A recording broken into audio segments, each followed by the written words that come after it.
What they've scratched out on paper now needs to be put into legislative form. Fox's Chad Pergram at the Capitol reports a vote on the package is likely on Wednesday. Earlier, President Trump told Fox's Bill Hemmer he believes the bill will pass Congress and will help the economy weather the coronavirus outbreak. We want to get our economy back. I think if it passes, we can be pretty quickly up to where we were.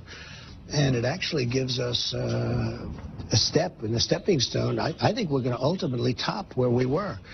But the longer it takes, the longer we stay out, the harder that is to do. The president setting a target date to try and begin restoring things to normal of Easter Sunday. Dr. Anthony Fauci of the Coronavirus Task Force says they've been assured it's a flexible target. We say we need to be flexible.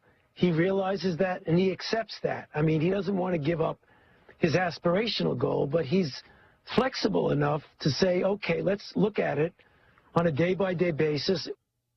Dr. Fauci says parts of the country may be able to have their restrictions lifted, while others will stay under orders limiting businesses and social distancing. The Federal Reserve Board says it will suspend some of its bank supervisory activities to give more banks more leeway in dealing with financially strapped customers. They're ceasing all examinations for banks with less than $100 billion in total assets. The Fed now encouraging banks to work with borrowers who are unable to pay their debts because of the businesses closed by the coronavirus outbreak. America is listening to Fox News. As we stand up to coronavirus by standing back with social distancing, Bank Pacific reminds you that you can come to the bank without going to the bank.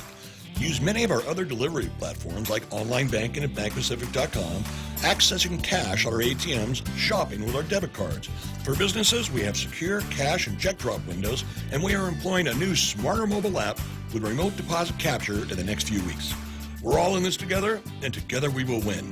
Bank Pacific. Where others put branches, we place roots. Member FDIC.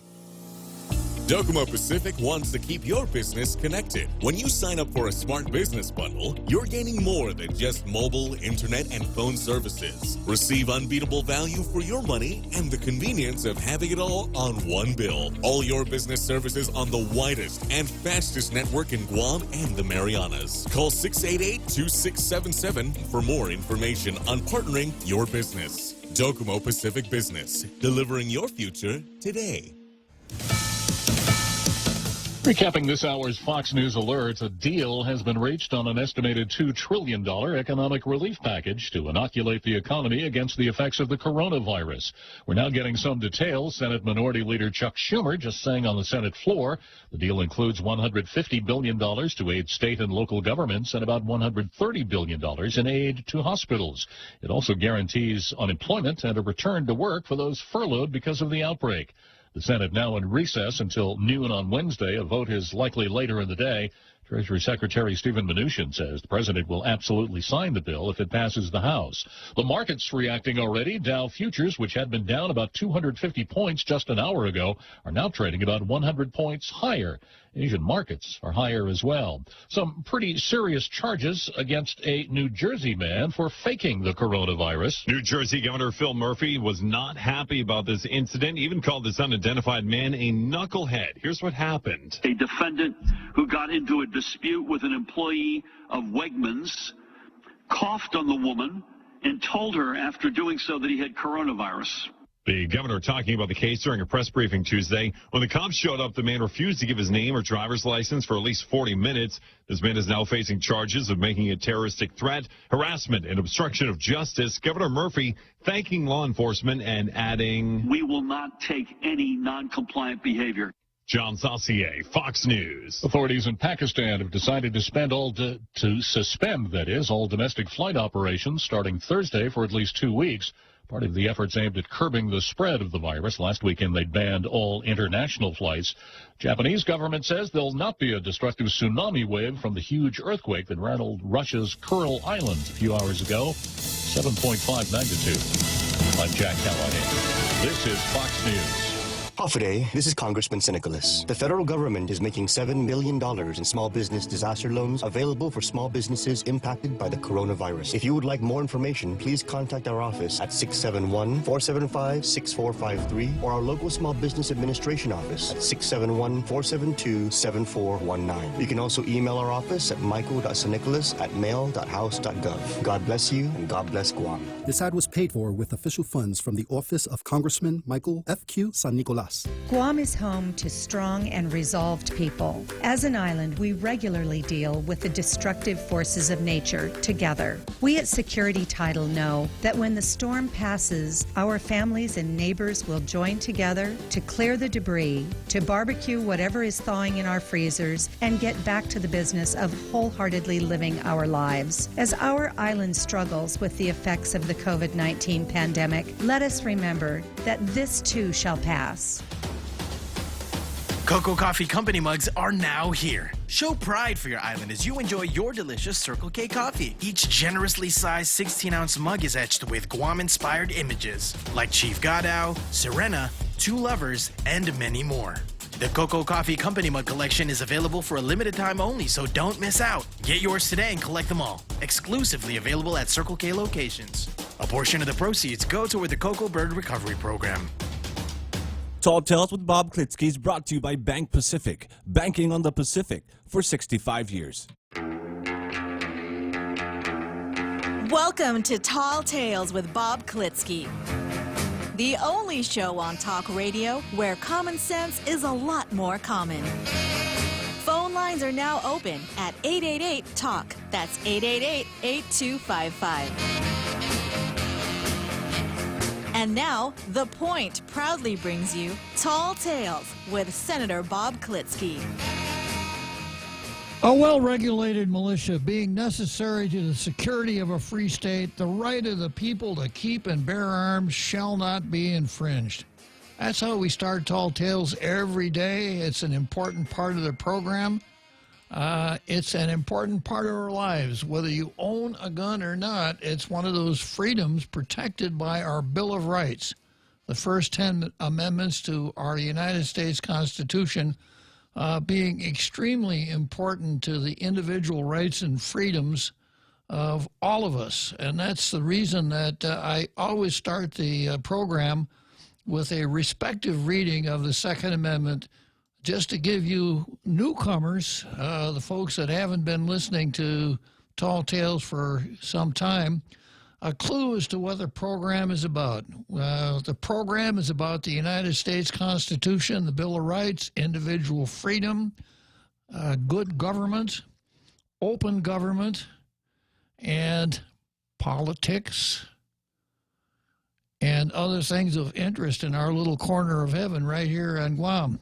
So if you've never listened before, stay tuned. You're in for a rare treat. And, of course, if you're one of the Tall Tales, part of the Tall Tales International Radio Listening Audience Truth Posse, you already know what to expect. So I start out with the Second Amendment, and oftentimes I have an article from another publication that shines a little light on the Second Amendment. And I have one today from Bearing Arms. That's Tom Knighton's website. And this is a real surprise because there is a Democrat member of the House from Georgia who I thought was our friend, who was always looking out for us, who has taken on a really strong anti-gun position. Here's how the article goes. Right now, a lot of Americans have their minds focused on a lot of things besides politics. Investments are crashing, deadly diseases infecting our very neighborhoods, and many people technically have jobs. They're just not allowed to go to work because they're considered non-critical. It's a bad time, and a lot of people are focused on that. It's really pretty understandable. The truth is, we saw this pandemic coming well before the World Health Organization. What's the acronym for the World Health Organization, Real Joe Cruz? It's WHO, sir. WHO? Yes, sir. Yeah. Is there an owl in there? Say again? Is there an owl in there? An owl? Yes, sir. No, it's just WHO. You mean an owl? Yes, sir. Oh, okay. No, there's no owl in WHO, but it is on first. Yes, sir. Yeah. Okay, so the truth is we saw this pandemic coming before who declared it on March 1. So we got a Georgia senator who doesn't get a pass on trying to pull this while people are distracted elsewhere. He's trying to put one over on us while we're distracted elsewhere. To end the epidemic of gun violence and build safer communities by strengthening federal firearms laws and supporting gun violence research, intervention, and prevention initiatives, he says.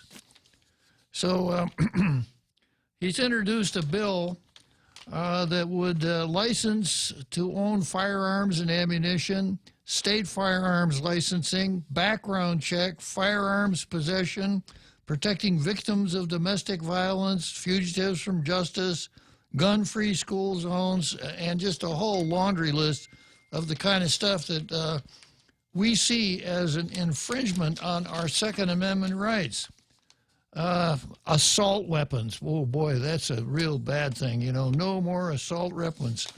So this Georgia congressman has a very strong anti-gun control law that would get the national government into the gun control business in derogation of our Second Amendment rights. And I said at the beginning, I was surprised when I saw this because this congressman from Georgia has been our friend up until now. He's kind of looked out for us. His name is Hank Johnson. Yeah. Oh, I think he's a physicist, sir. Right? A physicist.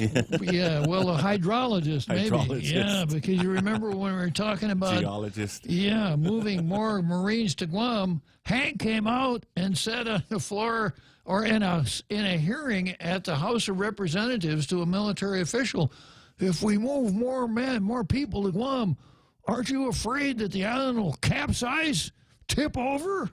So Hank was looking out for us then. And that's been, what, 6 or 7 years ago, but he's not looking out for us now. This whole thing, though, is really pretty surprising.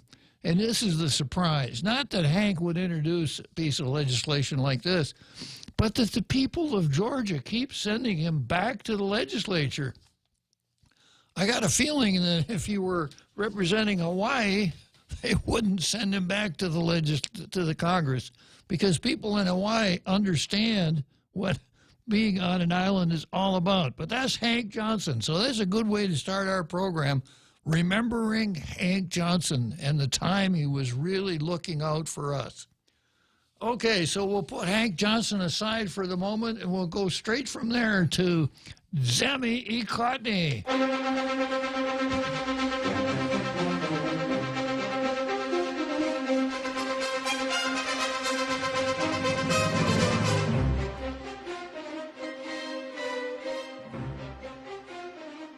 And once again, we have an article from the USA Today editorial board masquerading as an editorial in the Pacific Daily News, talking about a senator named Richard Burr from North Carolina and a few others, including DiFi, who apparently engaged in some insider trading.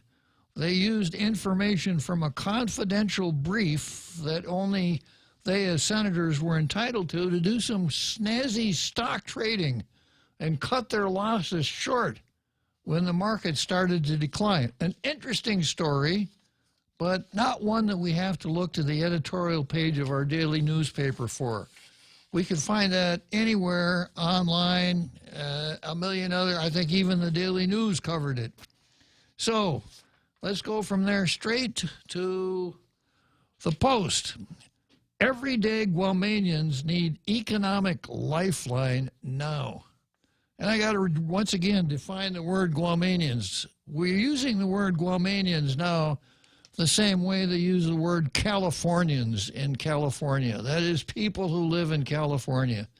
So nowadays we think of Guamanians as people who live on Guam. Hasn't always been that way. I've told this story before, but 45 years ago, when you said Guamanian, what you meant was Chamorro. We had basically three groups of people on the island. We had Guamanians, Filipinos, and Statesiders. Those were our three major racial groups. and a Guamanian was a Chamorro. I remember not long after I arrived here and was stumbling around trying to learn a word or two in the Gifino Chamorro, and asked one of the teachers in the teacher's lounge. I hear people say the word Chamorro for once in a while. What does that mean? What does Chamorro mean? And this teacher said, oh, that's the way we say Guamanian in our language. So that kind of tells you what it used to mean, but not anymore. Nowadays, it means everybody who lives on the island. In good times, many of Guam's elected officials tout our hotel, restaurant, and other service-oriented workers as key contributors to our island economy. These workers have been called tourism's heroes. There are more than 30,000 workers in this category. Compare that to the 11 or 12,000 that work in the government of Guam. If you want to run for office, if you want to be elected to senator, it's time to junk that old idea that you got to get the Gov Guam vote in order to get elected.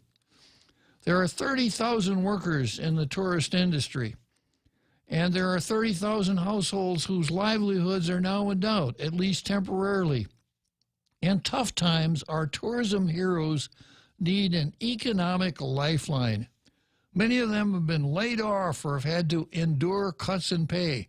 Many hotels and most restaurants are closed. Businesses, with the exception of pharmacies, grocery stores, home improvement stores island-wide, have been shut down to keep the virus that causes... The editorial says COVID-19, but I think the record shows that we don't use that term anymore, correct, Real Joe Cruz? No, sir. We use the Wuhan virus. Yes, right.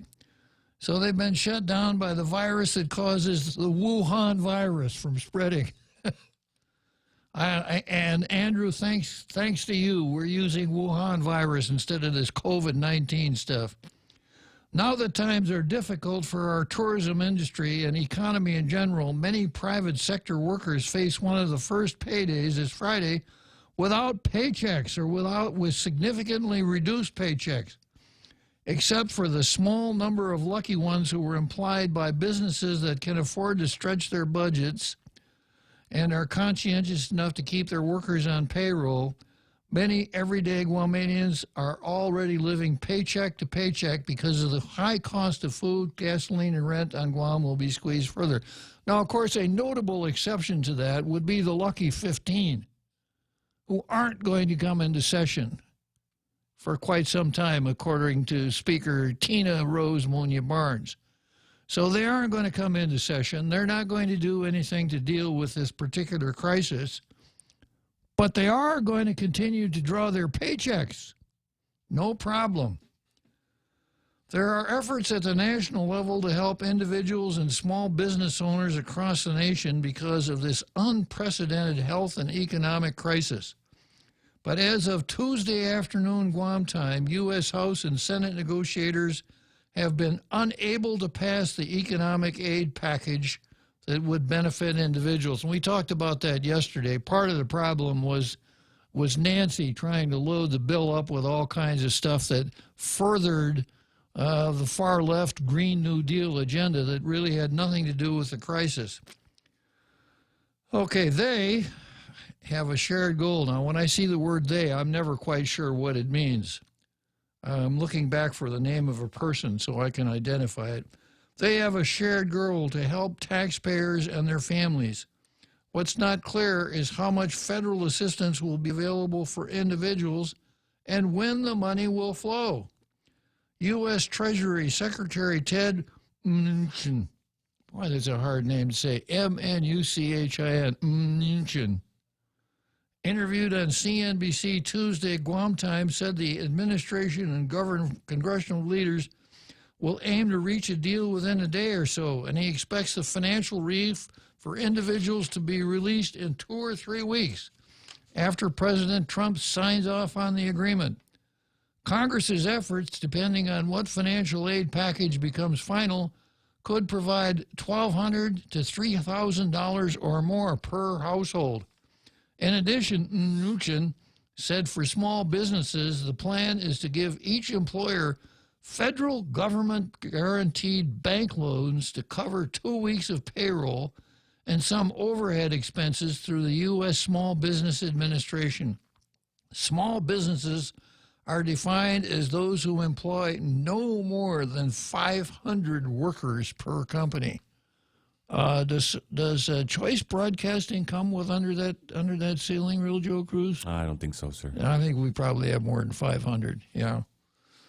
Okay. And if small businesses use the money to keep people on payroll or hire back laid-off workers, the employers won't have to pay the money back.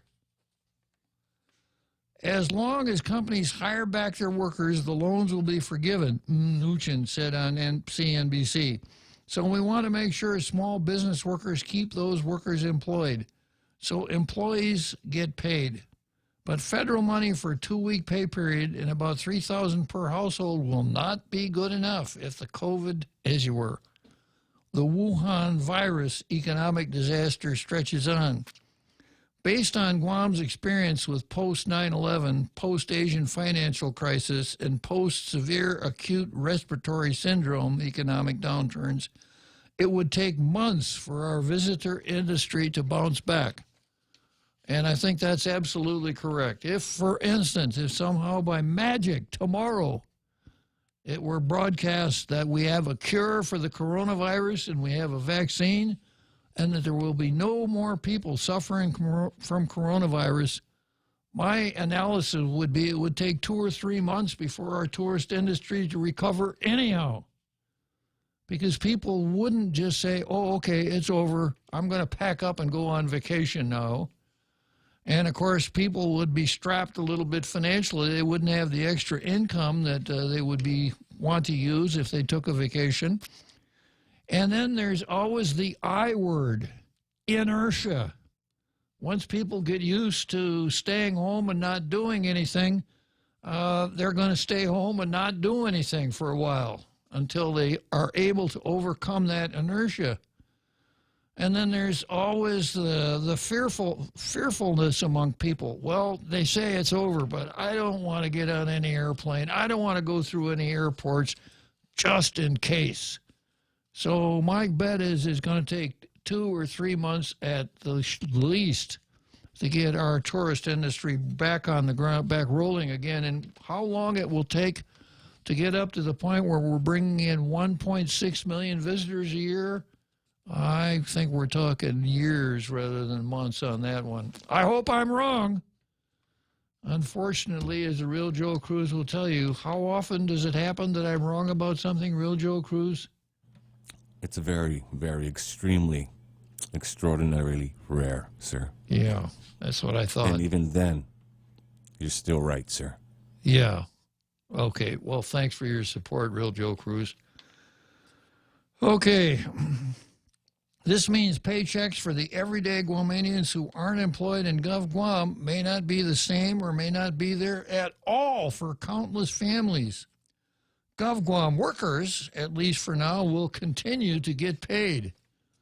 And of course, we know that that's where our governor is coming from. She said at the very beginning, we're okay. We've got that $29 million extra collection, and we've got our rainy day fund. We're all right.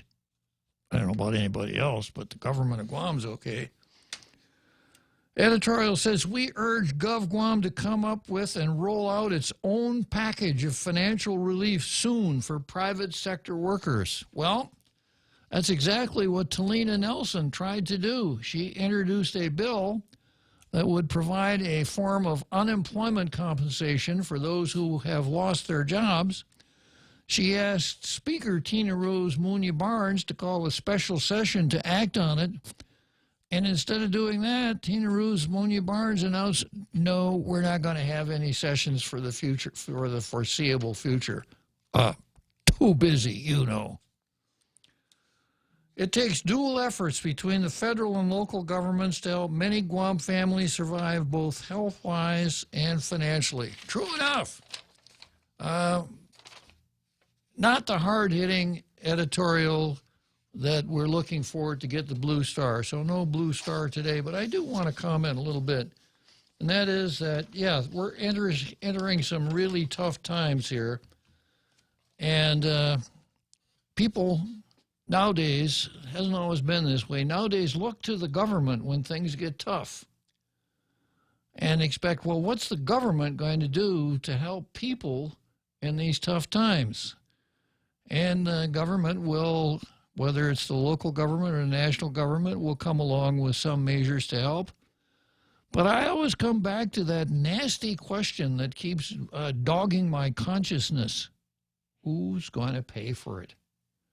Now, with respect to the national government, it kind of doesn't matter because the national government, so long as Congress keeps increasing the debt ceiling, can basically spend as much money as it wants. It in a sense, keeps printing money to fund all of these programs that, like a $2 trillion bailout for the economy right now. Just to give you some idea, $2 trillion. I remember during the Reagan administration when it was announced, and of course the Democrats made a lot of this, but during the Reagan administration, the national debt actually exceeded $1 trillion. And we thought, my gosh, $1 trillion in national debt. Now we're up to about $23 trillion in national debt. And of course, the more we keep spending money that's not backed by any kind of productive capacity, the less valuable the money becomes, which is great for people who were smart enough to borrow money before this happened because they borrow dear money and pay their debts with cheap money. But when we get through this, the problem won't be over, especially for the local government, because our local government is a financial disaster anyhow. We all know that. So when we start handing out money that we don't have, we're sowing the seeds for further hard times down the road. Far be it for the government of Guam during good times to say, well, times are good now, so what we need to do is we need to put a little money aside for that rainy day, or we need to decrease taxes so people themselves can put aside a little bit of money for a rainy day. But we didn't do either one of them. We just kept, oftentimes people compare the government of Guam to a drunken sailor. I would never do that. I would never compare the spending habits of the government of Guam to a drunken sailor. I have too much respect for drunken sailors to do that. So that's the editorials here at Zemi Ikotny. I've been peeking out of the corner of my eyes at Facebook here. Let me just see what we got on Facebook this afternoon. Pam is here, and Denise, Lady D is here, and Richard V. Leone saying, Gubernator Little Lou G., renowned mother, grandma, nurse should be combined with AAFB and Naval Station commanders. Okay. And Carm Babauta is here. I don't remember seeing Carm here before. Prudencio Mano is a regular visitor, saying that hope the stimulus lifts suffering and boosts morale. Me too. Denise says we better pray we're included. I suppose by we, she means the territories. And everything that I read about the national government plans do include the territory. So I think your prayers are going to be answered on that one, Denise. And Pam talks about someone being something funny. And Jesse Limtiaco, let me guess.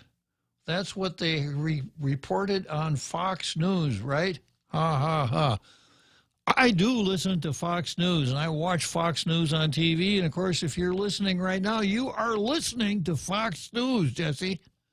This is a Fox News station. So that's why I feel so comfortable here. I like to tell the truth. And there's no better place for telling the truth than right here on Fox News. I don't think I'd be comfortable on PMSNBC or CNN or one of these other networks. And Pam Duvall wants me to shake it up. Of course, I'll do that. Denise is including...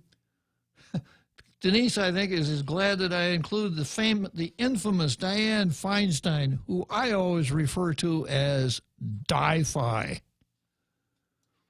who, if you remember the whole confirmation of the Supreme Court Justice, what was his name, Real Joe Cruz? Kavanaugh, yeah. Yeah, Kavanaugh. Yeah, remember Di-Fi got that letter, and she hung on to it for 20-some days, and then just about the time the committee was going to vote on Kavanaugh's confirmation, oh, look what I found. Yes, sir. That's our Di-Fi, yeah. And then we've got Andrew. I got some stock at a great price. I'm the majority shareholder in Carnival Cruise Line. Huh? Yeah, that's a good one to hang on to. I hope it floats your boat, Andrew. And Ishmael Velez, everyone gets a new car. Nate horns in and says, like the pay raises at CCU? I'm going to cover that a little bit later on, Nate. Melissa Salas Akimoto. White House Senate reached late-night deal on measure $27 coronavirus stimulus package. I think that's maybe more than $27. Okay, let's take a short break here, and I'll come back to Facebook right after that break. The Extra Point with Jerry Roberts of Guam Training. Hi, I'm Jerry Roberts, and every day on The Ray Gibson Show, I get to comment on the incredibly diverse, fun, challenging, sometimes frustrating, often exciting, but always interesting world of work. I hope you'll be there with us. You can find daily transcripts of The Extra Point at guamtraining.com. Tune in every weekday morning at 7:20 for The Extra Point with Jerry Roberts, brought to you by Guahan Insurance Services and First Hawaiian Bank on 93.3 The Point. Family Finance has been serving the people of Guam since 1959, and they'll continue to be there for you in the years to come. Whether you're looking to get a personal loan for that summer vacation or paying off those long overdue bills, Family Finance has got you covered. Apply for a personal loan from $1,000 up to $3,600 by calling Family Finance in Agutya at 475-4545, Upper Tumon at 647-5626, or in Dededo, 633-4473. Family Finance, serving the people of Guam since 1959. Tall Tales with Bob Klitzkie is brought to you by Security Title, making sure you actually own the property you think you just bought.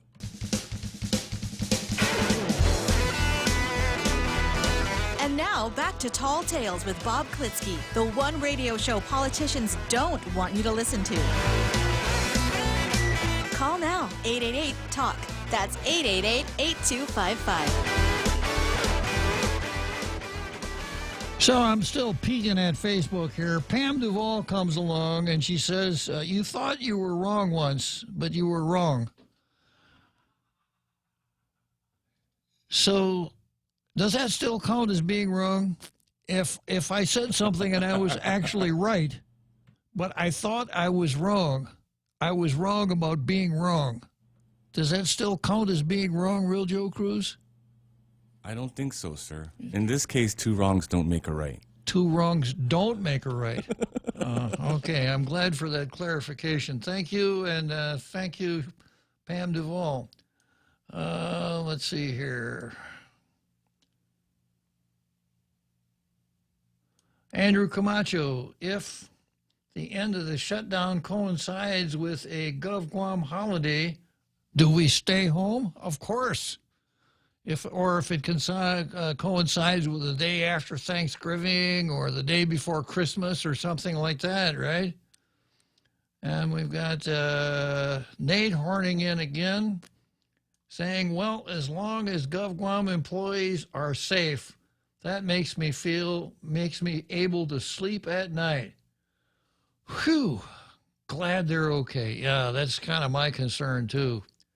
And then we've got Gus Jasongas all the way from Texas. it'll take a year for tourism to recover. I think you got a good point, Gus. It's going to take a long time. Denise says, DiFi has been involved in scandals before. That's our DiFi. And Pierre says, you're probably right. And then I've got, let's see, Donna Felice, Gumabone Baza.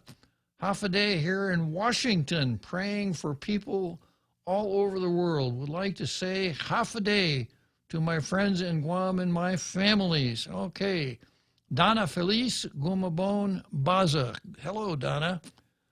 And then she always says, she corrects it by saying, Afa.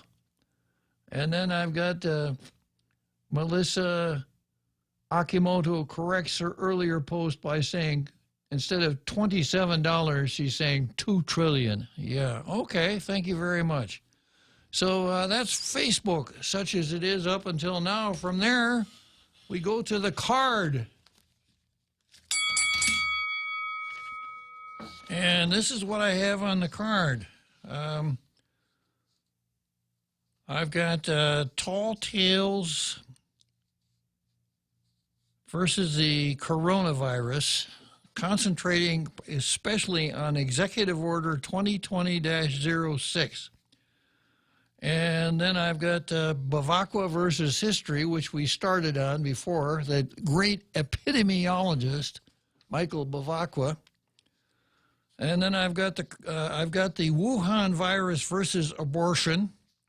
I've got Corona versus the Philippine Islands, Andrew versus Daryl, Nate horning in on Ben Sass, Sex 2020 versus 1964. So let's see how far we get down the road with the card here. One of the things I keep on the card every day is the coronavirus versus us, basically. And I've got Dr. Tom Poole on the line. That's a really good way to start the program here. Good afternoon, Tom. Yes, sir. Good afternoon, Judge. Thank you. This won't take long. I just wanted to convey my great appreciation to our representative, Congressman San Nicolas. He, if I were in the Rotary Club, I'd be putting something in the smile box, but we're not having our meetings. But he, as you probably know, he wrote the letter to the Admiral, and we've got now 50% more access than we had before, us broken down retirees, and so I'm extremely grateful for that. I'm not sure that anyone else stepped up, but he did, and I'm really, really grateful for that.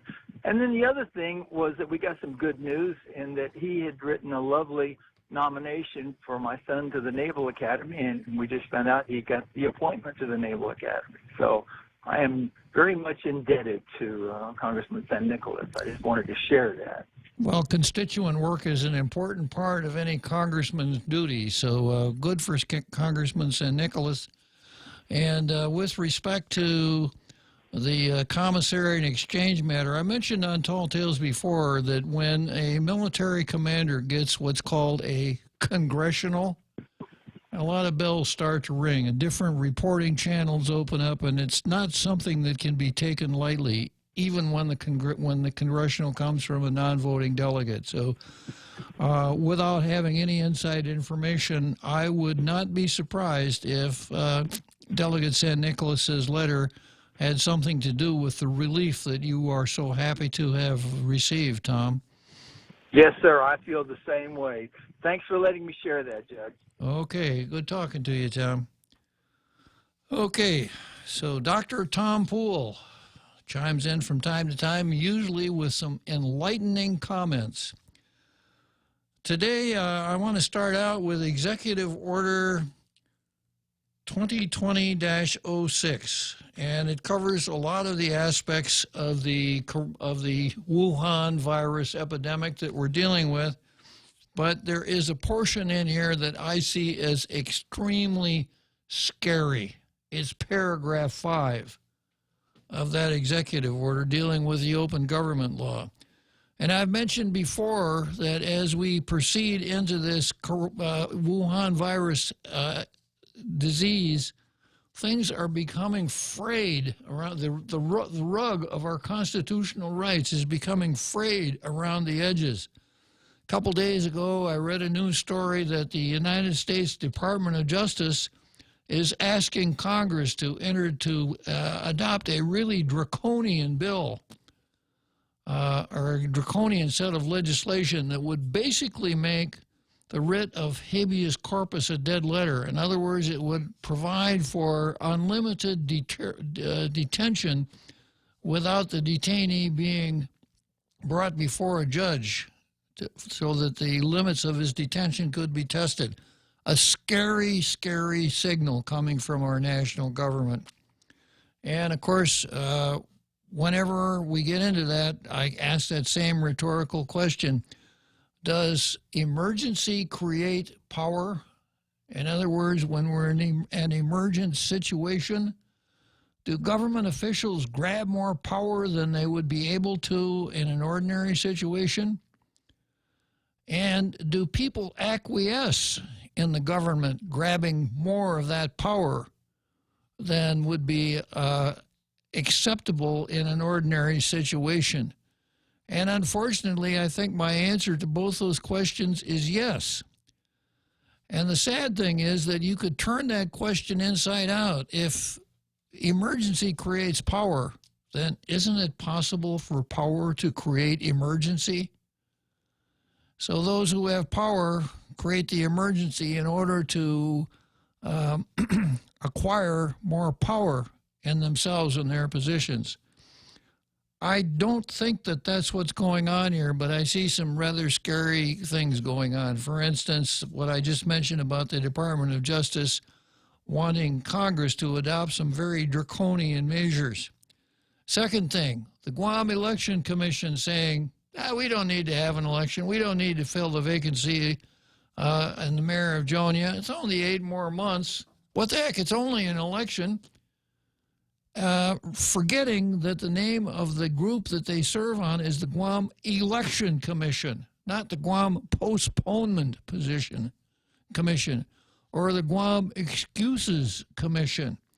So when the part of our government that is entrusted with the most essential part of our democracy can take such a cavalier attitude towards elections, that's scary. It's frightening.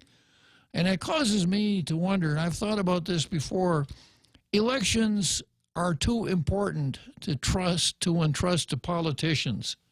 And maybe it's time to take a look at the whole election commission. Right now, the way the election commission is structured, each of the political parties nominates 3 members of the commission to the governor, who he appoints, and the 6 then decide on the 7th member who's supposed to be neutral and impartial. Maybe it's time to say the governor should appoint 5 men good and true, or 6 men good and true, 5 men good and true, who are not political operatives, and let each party have 1 representative on the commission, because the commission seems to be more intent on doing the, quote, right thing instead of the correct thing. So the right thing now is to not have a special election to fill the vacancy in the office of Mayor of Jonia. It's work. So the election commission is saying, no, we don't need to do that. There'll be another one in November. Forget it. It's not important. An extremely bad sign in a society that holds itself out as democracy. We've had the speaker of our most important deliberative body, the foundation of our popular democracy, the legislature, come out and say, no legislative sessions. We're not going to have any legislative sessions. Well, if you're not going to have any legislative sessions, why do we need you, Tina Rose Munya Barnes? Is this another really good argument for a part-time legislature? At a time when we're probably involved in one of the greatest crises to fall on our shore since World War II, we don't need to have any sessions. We're going to shelter in place. We'll continue to draw our paychecks, of course, and we'll continue to enjoy all the perks of our office, but No, no Sessions. Another fraying of that rug. We have the governor of Guam and the United States attorney for Guam and the Northern Mariana Islands in a skirt-tearing contest where the United States attorney arrives on Guam and says, I'm a scofflaw, and I don't have to comply with the local laws concerning self-quarantine or any of the other things that have been put in place to control the spread of the Wuhan virus. And he says, you know, I'm the United States attorney, and I got to go to my office and take care of this stuff. Well, the governor didn't like that very much, and I don't blame her. And the governor wrote to the chief judge of the district court. The governor wrote to the United States attorney and to the attorney general of the United States of America asking that Sean Anderson be removed. And at the same time, the federal public defender, John Gorman, wrote to the chief judge of the district court saying, this guy is not complying with our preventive measures to keep all other people from getting being exposed to coronavirus. Therefore, you should bar him from the district court, Chief Judge Gatewood. And that's exactly what Chief Judge Gatewood did. She said, this law applies to everybody. The laws concerning the Wuhan virus apply to everybody, judges, United States attorneys, everybody else. So this is not good to see. It's another fraying of that rug upon which our rule of law is built when the United States attorney is setting himself up in a position where he thinks that he doesn't have to comply with the laws of the territory. And then finally, yesterday, the governor issued Executive Order 2020-06, and this is a horror story. That executive order has a paragraph 5, and I'll just read a couple parts of it.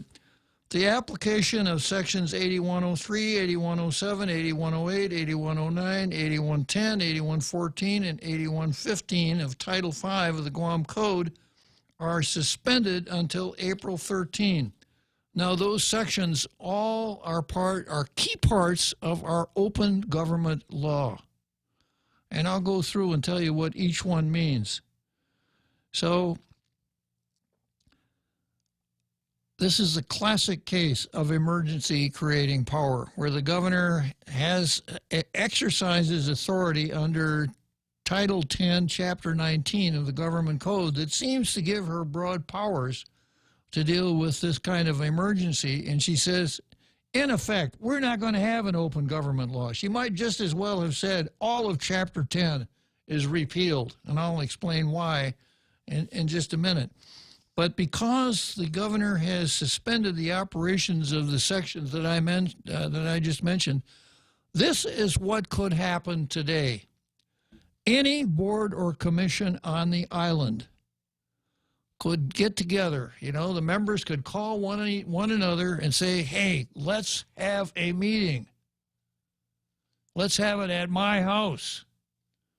And the other members say, okay, but what about the notice? We don't have to put any notices in the paper or anywhere else because of the governor's executive order. You mean we could just meet? We don't have to wait for 7 days or anything? No, we can meet right now. Well, okay, I'll be there. I hope everybody else shows up. Everybody else shows up, all 7 members of whatever board or commission it is. And then they're sitting there thinking, you know, this is the opportunity for us to do all of the things that we've always wanted to do, but weren't gutsy enough to do them when there were reporters present or where we might have to suffer the consequences. And I don't want to go back to the CCU, you know, but as an example, give large raises to our staff. Or the GURA Board of Commissioners meeting in violation of the government law and at least allegedly, making decisions in executive session. Well, that could all be done. Any board or commission could get together and exercise all of its statutory powers in executive session in a meeting that no one knows anything about because there's no notice requirements, and put that action into place. And when we finally discover about it, there would be no penalty because Section 8115 is the part of the law that deals with criminal and civil sanctions for violating the open government law, and that has been suspended. Okay, let me take a short break here, and we'll come back and work on this up until the big halftime show. At the mall, as you enjoy your shopping, dining, or entertainment, you could also win 3 great cars from Atkins Kroll and thousands of prizes in Micronesia Mall's Cars, Prizes, and Getaways game. Present your mall receipts and have a chance to win the renowned performance Chevrolet Camaro, the unapologetic rugged Toyota 4Runner, or the head-turning Lexus ES350 Luxury. Getaways to Manila, courtesy of Philippine Airlines, plus prizes from Foot Locker and Burger King. The more you shop, the more chance to win in Micronesia Mall's Cars, Prizes, and Getaways game. If you've ever struggled for breath, you know what a scary experience it is. Whether you have asthma, emphysema, COPD, lung cancer, or another respiratory illness, the right medical treatment makes all the difference. GRMC's Pulmonology Clinic has the latest technology and respiratory equipment, staffed by world-class pulmonologists. Make an appointment today with GRMC's Pulmonology Clinic and start breathing easier. GRMC, where patients are partners. Tall Tales with Bob Klitzkie is brought to you by Bank Pacific, banking on the Pacific for 65 years.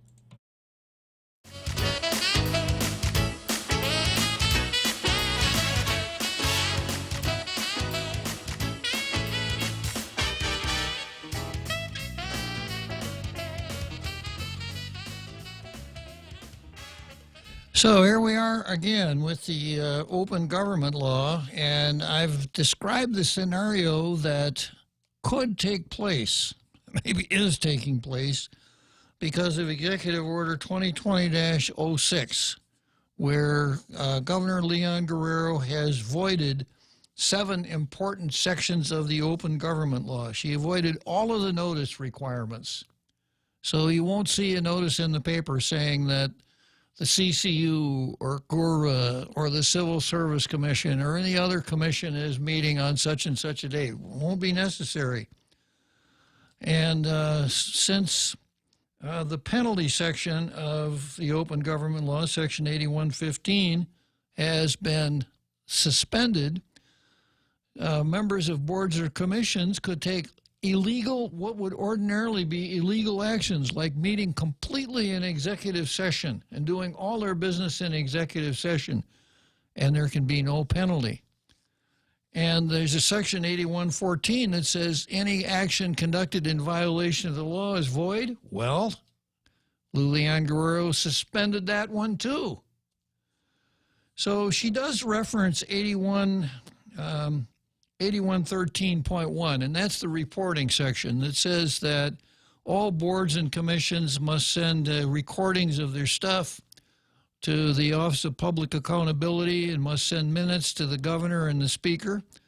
But, of course, if you don't know when the meetings are being held, there would be no reason for anybody to put anything on that website or to send it to anybody else, because no one would know that it happened until it's far too late.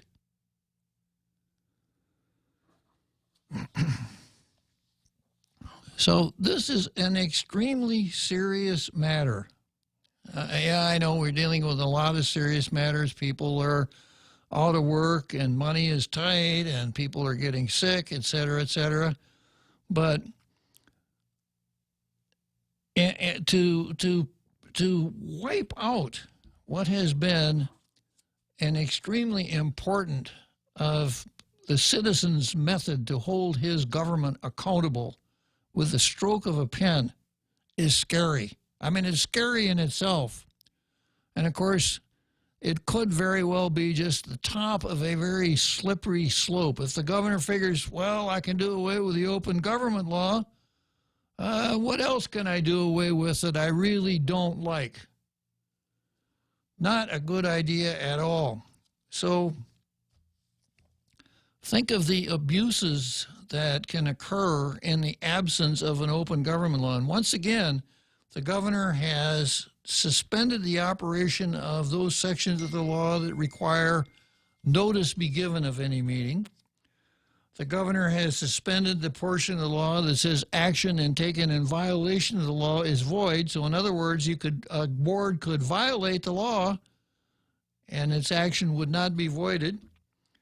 The governor has suspended the operation of the, in effect, the punishment section of the law. So those members of boards or commissions who feel like, exercising their authority could do it, would be fearless because they're not going to be prosecuted because the governor has suspended Section 8115. And even though there's a reporting requirement in the law, if you don't know that a meeting was held, are you going to go looking for that report? This is an extremely bad thing. And I hope that all of us as citizens make our voices known to the governor and to the legislature, if you could ever find any of them, that they need to take action. If the governor won't rescind this portion of the executive order, then the legislature needs to take action and take away some of the governor's powers under under Chapter 19 of Title 10, because obviously she has no problem abusing her power here under Chapter 10 of Title 19. And I understand the contagion of the virus and things like that, but all the governor had to do was enact an executive order that spoke to the first sentence of 5 GCA 8103. And that section reads, every meeting of a public agency shall be open and public, and any person shall be permitted to attend, etc. That's what the law says now. Her executive order could have left the rest of the law in place and just had this language. Notwithstanding the provisions of the first sentence of 5 GCA section 8103, boards and commissions shall enforce social distancing rules. So in other words, if a board or commission wanted to have a meeting, they would arrange the chairs in such a manner that people don't sit any close to one another than 6 feet. And they would have monitors who would say, hey, you guys separate over there, social distancing. The CCU met on Tuesday night to take action to lower our power rates. They seem to make it okay. And the CCU passed that resolution, and we hope it's going to go through the Public Utilities Commission next week. I can't see the Public Utilities Commission ducking this because of the coronavirus, like the legislature is.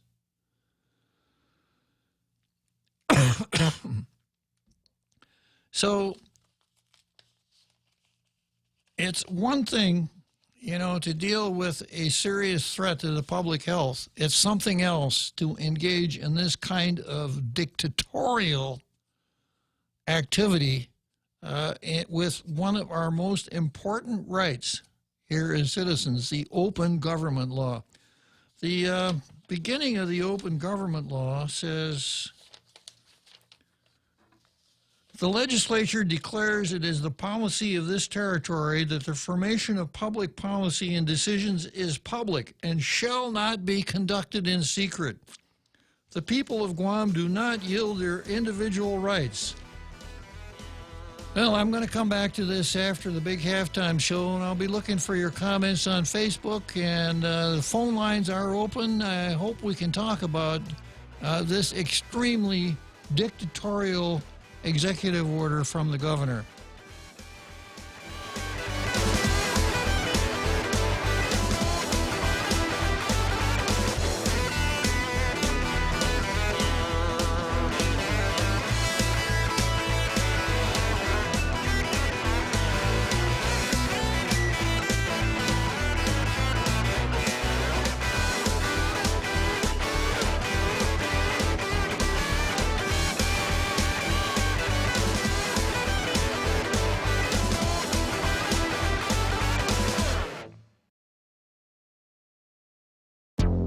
The Point is KUSG, Hagåtña, Guam, 93.3 FM and 104.3 HD3. Senate leaders say they have a deal. Jack Callahan, Fox News. The nearly $2 trillion economic stimulus bill to bolster the economy during the virus outbreak. Both sides have claimed they were close to a deal, but talks are likely to continue into the wee hours. Kept hearing from the Democratic leader, the Republican leader, the 5-yard line, the 1-yard line. Lindsey Graham, the Republican senator from South Carolina, he said if they're on the 1-yard line, there must be 20 people playing defense. Lindsey Graham excoriated what was going on. And from Senate Democrat leader Chuck Schumer. To all Americans, I say, help is on the way, big help and quick help.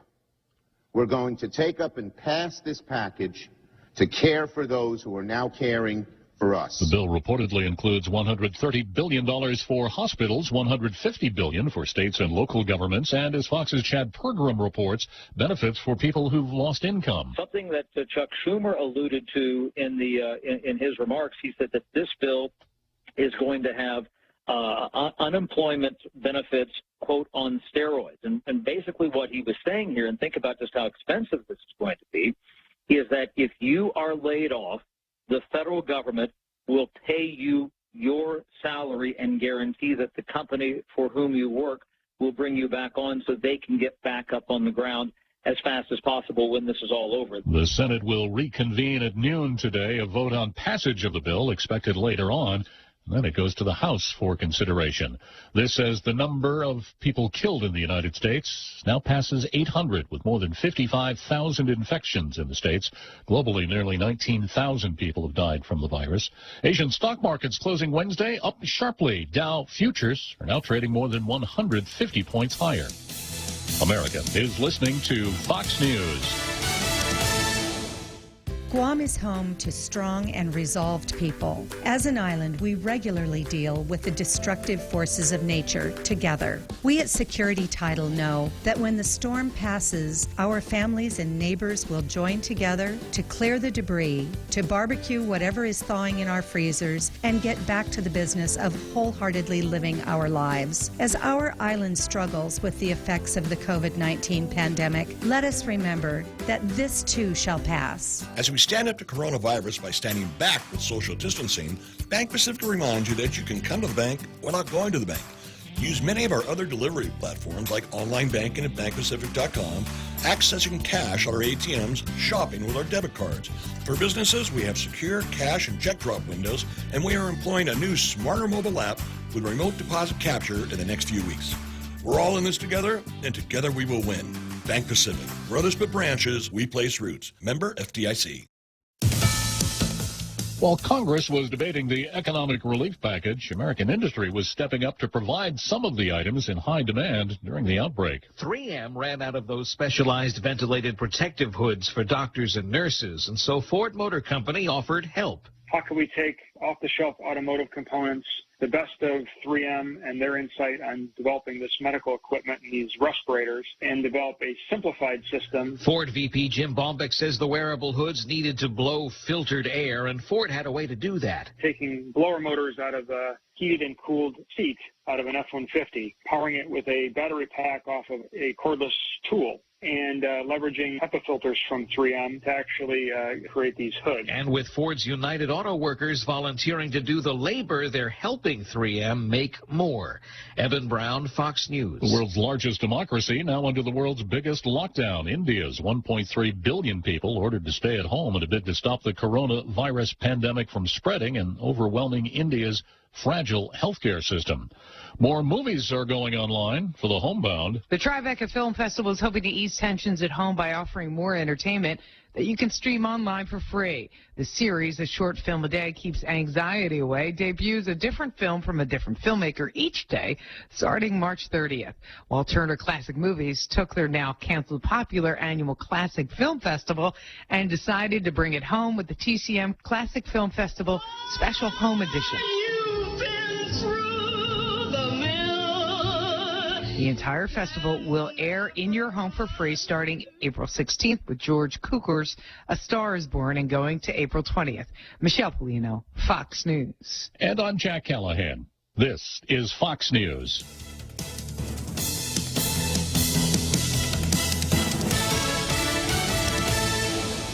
Hafaday, this is Congressman Nicholas. The federal government is making $7 million in small business disaster loans available for small businesses impacted by the coronavirus. If you would like more information, please contact our office at 671-475-6453 or our local Small Business Administration office at 671-472-7419. You can also email our office at michael.sanicolas@mail.house.gov. God bless you and God bless Guam. This ad was paid for with official funds from the office of Congressman Michael F.Q. San Nicolas.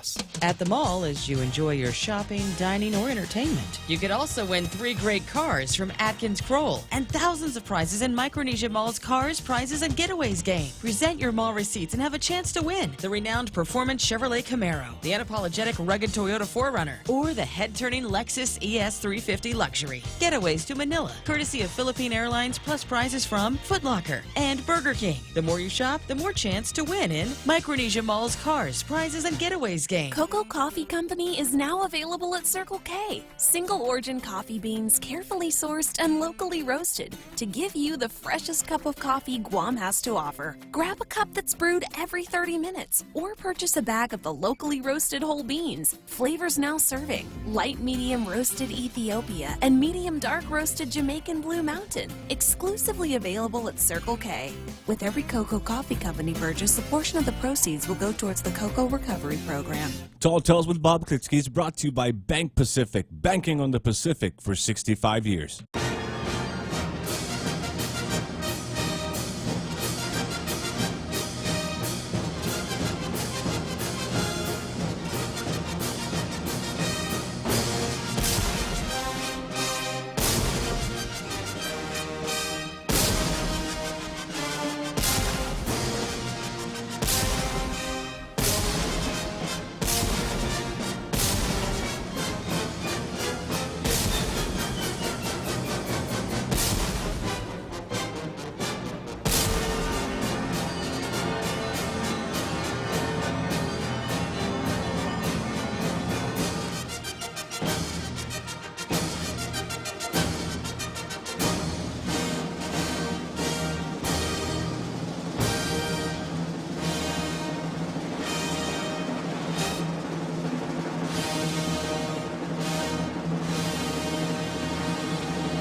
So another huge halftime show. Nobody in the stands, only televised, but we're going to continue on with that halftime show, even though there's no one in the stand. Oh, wait. I did spot somebody in the stands here for our big halftime show. It's, it's Jesse Limtiaco. Jesse, I hope you enjoyed that big halftime show. Oh, yeah, that was nice. It's always nice. Yeah, good. Well, I'm glad you enjoyed it. So what can you tell me today, Jesse? Oh, no, I'll just, that was interesting, you're bringing up the, you're discussing the, how you say this, dictatorship, or what was that you're saying? Exactly. Dictatorship is the right word, yeah. Yeah, so, I was just wondering, again, it goes back to the 3 things you were talking about before on your website: the transparency, accountability, and frugality. And again, as a citizen, you're supposed to trust that the elected officials are doing the right thing and the ethical thing, And many times they toe the line, or they even step over it, or forget what they're and causes mistrust and stuff. But how do you say this? I also wanted to, as far as the national government goes, and with the military buildup, compact impasse, and negotiations, they don't include our local government in those negotiations, do they? Jesse, do you want me to call 911 for you? That's all right. I think there's a lot of there might be somebody invading the house, but okay. I just wanted to say that, and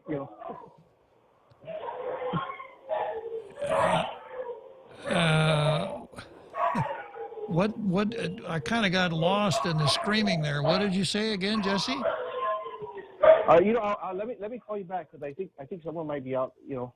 Could be the Corona zombies coming in. Yeah, okay, Jesse. Call me back when you can. Thank you very much. Okay, thanks. Yeah. Okay. All right. Wow, that was.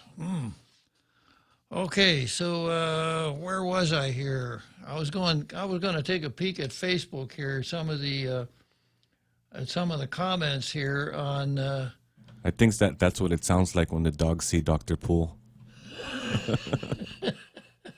Probably. Yeah. Okay.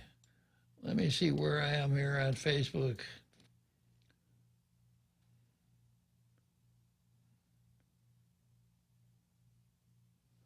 Just give me a second here, Will Joe Cruz.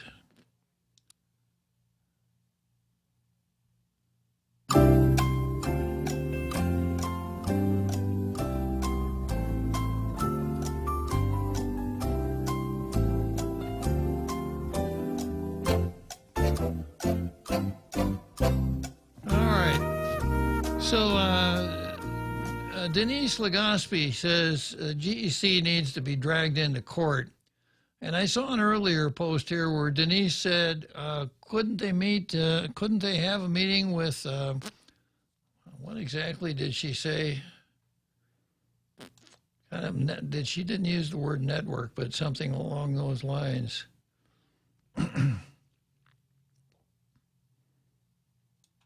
Oh, yeah, she says the legislature could use a teleconference. Well, I don't think so, Dee.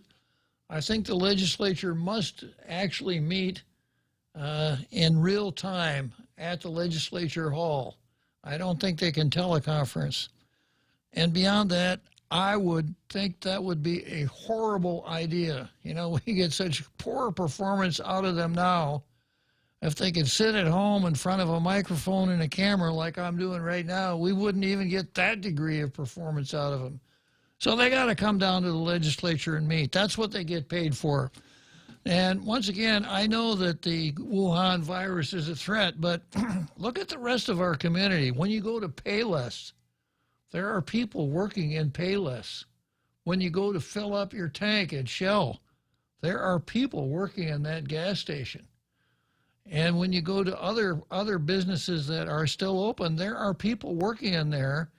And if they can do it, what makes our senators so special to think that they can just shut down and not have to do anything in this time of crisis? And what makes the Election Commission think that it's so special that they could just blow off their core function, an election? And what makes the governor think that it's so important to void the open government law so that government boards and commissions can meet without notice in executive session and do whatever they want to without any fear of being punished? This is the classic case of emergency creating power and the misuse of power.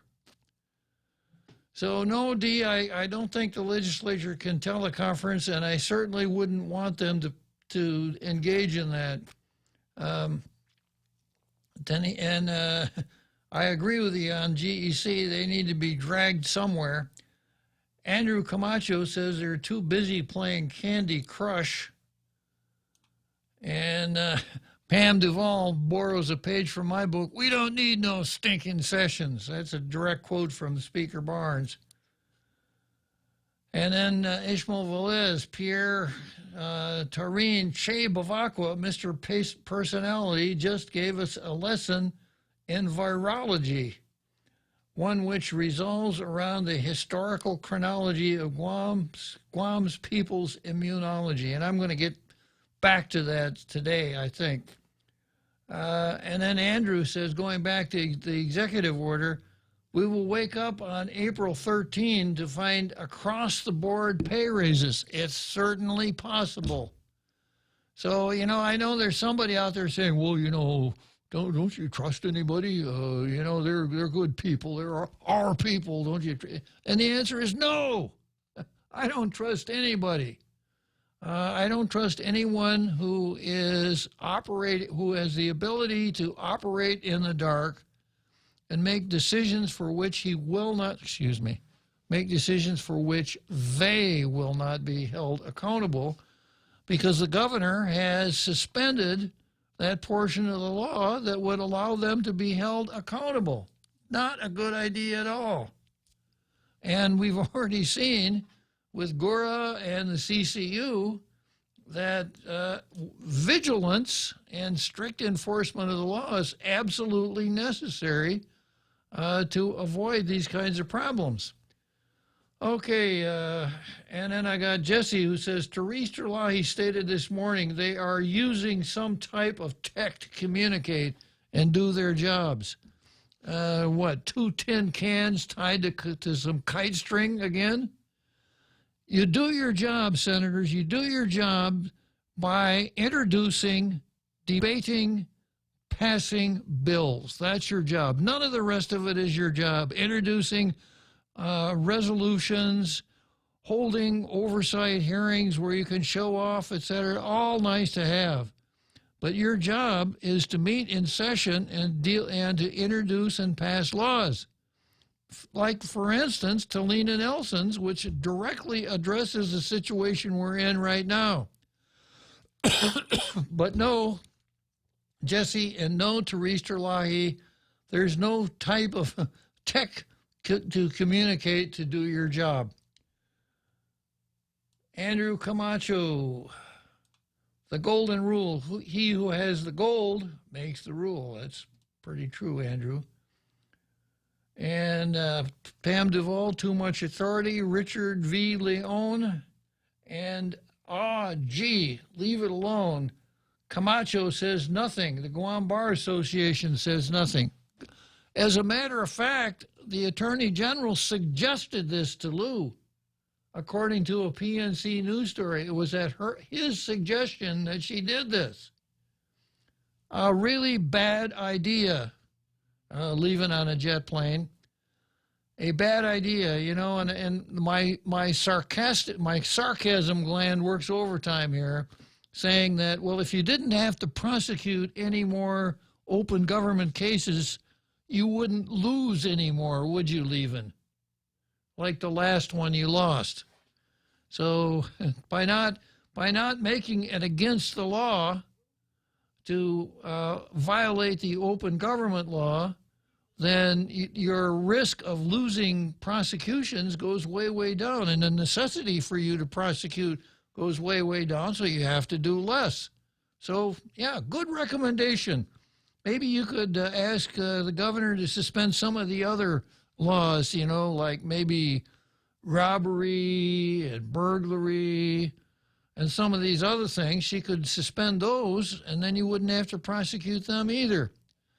And then, of course, where is the Guam Bar Association? Where was the Guam Bar Association when we saw the CCU, 2 attorneys for the CCU, sit in an illegal session at which they were awarded raises?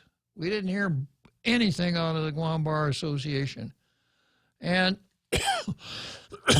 well, it's a little early yet. I would hope that the legal community would come forward and say, hey, wait a minute, you can't do this, Governor. Stop. Okay, Gus Castro Gisangas talks in terms of a secret meeting. Andrew, let's see, Richard V. Leone, Gus, wait a minute here. Frenchie, Lou Polian. Okay, now when we're discussing Frenchie, we could expect a reference to Napoleon, right? The famous French, started out as a patriot, wound up as a dictator. So Frenchie has coined a new word, not Napoleon, but Lou-Polian. So I would expect to see a photo op of Lou standing there with her hand stuck inside her blouse. With a horse behind her? With a horse behind her, a big white horse behind her, a la Napoleon, yeah. Lou-Polian has been listening to the cadre of secretive sect that used to control Aperon. the other pedo of the island. Ah, a secret sect that used to control Aparon. Interesting. And then we've got Andrew Camacho, who wants to ban the singing, playing, etc. of the Carpenters, Karen Carpenter, and what was her brother's name? Richard? Something like that. The Carpenters. Oh, yeah. Yeah. Close to You. Oh, yeah. Yeah, That's my jam, sir. Yeah, we can't sing that anymore, right? And then Richard Gisongas says he just watched the Hunger Games. That's interesting. And Gus, Gus comes back and says to, how so, Richard? I don't know. Pierre Terrine looks like the punk is in the house. I don't know who that would be. Then Nate Horn clocking out. Good night, everyone. Stay safe. So Nate's calling it a night. He's not horning in anymore. Nate's going to hit the sack, I guess. Gus says, wow, your network news is overlapping, lol. Each other made me feel like hearing voices in my head. I'm fine now. So I guess perhaps where Gus was listening, there was a bleed of network news into the sound for Tall Tales. I don't know. We can't hear that here, but I hope not. Andrew Camacho wants to release the hounds. And Gus Gisonga says the background sounds like senators in session. I think he's talking about the background on Jesse's call. Yeah. And Pierre Terrine, the real Joe Cruz, opened the Jimmy line by accident. The Jimmy line's not open. Is it real Joe Cruz? I opened all the lines, sir. Well, okay. If you must. If you must. Pierre comes back and says, who let the dogs out? Who? I guess Pierre is talking about the World Health Organization, huh? Yeah. And Andrew says, I have a nice paper bag to cover my head. Pam Duvall, if the village auntie, Bus Stop Betty, can get out and pick up the trash, the legislature can go to work. So she's saying if she can go out and pick up the trash around her place, the legislature can go to work, and I tend to agree. Gus Gisonga says, it's like here in Houston, prisoners no longer go to court for arraignment. They stand in front of a camera in the detention center with a judge through a monitor. Well, we've been doing that here for 12 or 13 years for the first appearance. So we're up to speed on that one, Gus. Richard Lee, and that passes constitutional muster at that point of the proceedings. It wouldn't at other points. Richard V. Leone. There goes the Torrey Piolo case. I don't think so. I got some new comments here. It's time for free market capitalism to reclaim its legacy as a creation of prosperity for all. I agree. Roland Torres, I had the same thing to broadcast. Let's see, I think I scrolled down a little too far here.